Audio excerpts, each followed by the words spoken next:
Now on 12, Governor Cuomo announcing a major shift in how the state of New York is welcoming out-of-state travelers. His new approach now centered around testing.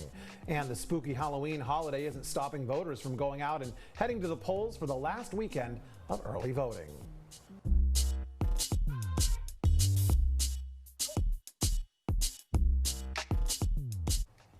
Good evening and thanks for joining us here on News 12. I'm Dave Roush and happy Halloween to you. We've got lots of spooky stories to bring your way, but first, new today, Governor Cuomo announcing a major shift in the state's policy on out-of-state travel. Alexa Farrell joins us to break it all down. Alexa. Coronavirus numbers are up. Thanks, Alexa. The election is just 3 days away, and voters in Brownsville are casting their ballots early at the Van Dyke Community Center. News 12's John A. Caldwell has more on how day 8 of early voting is going along.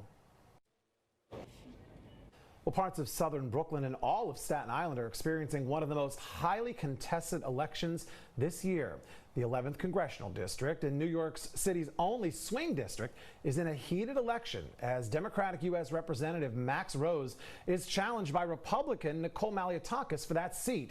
As time is ticking down before Election Day, candidates continue to make their cases, and News 12's Shosh Bedrosian has the latest on that race.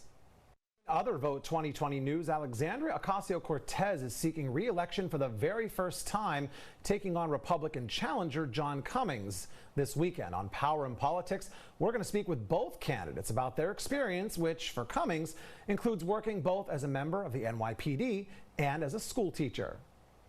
I've served the people of New York for 30 years, and I think that I would really be the perfect representative in Washington for the people of District 14 because of my experience and because of my life of service. I know the people of the community. I know its needs. I'm familiar with the infrastructure, the roads, the schools. I have a broad base of knowledge that I could use down in Washington when I go down to represent the people of New York 14. And be sure to tune in this Sunday to hear from both candidates for Congress in New York's 14th District. Catch Power and Politics Sunday morning at 11:30. And be a part of our coverage with your social media voice. You can do it this Tuesday night and Wednesday morning as we cover this historic election. Special election coverage starts at 9 p.m. and every hour through Wednesday morning as you decide the battle for the White House, the balance of power, and local races that affect our communities.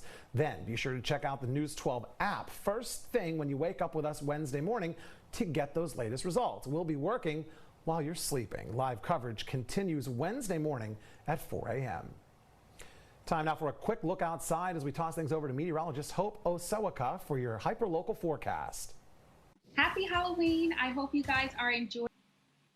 An auto body shop full of flames earlier this morning as more than 100 firefighters battled with a violent fire for over an hour. While the fire remains under investigation, News 12 reporter Phil Tate was there and tells us more from Cypress Hills. Thanks, Phil. Meanwhile, in the Bronx, police say a 43-year-old man is hurt after a shooting in Mott Haven. Police tell us it happened on the corner of East 141st Street and Brook Avenue right around noontime.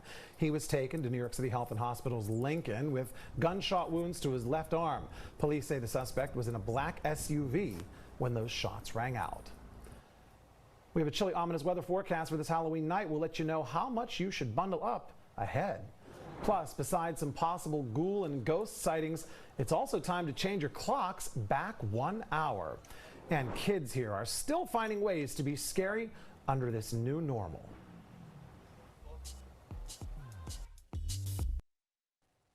Even though things are looking a little different this Halloween, there are still plenty of ways to dress up and have some fun. News 12's Justine Miller is in Throgs Neck now with more on some spooky ways to get in the spirit. Frank B. Costwell. I'm dressing up as a news anchor. Daylight saving time ends tonight, which the FDNY says is the perfect time to make sure the batteries in your smoke and carbon monoxide alarms are still working. News 12 reporter Michelle Ross has more information on how to keep you and your family safe. Michelle?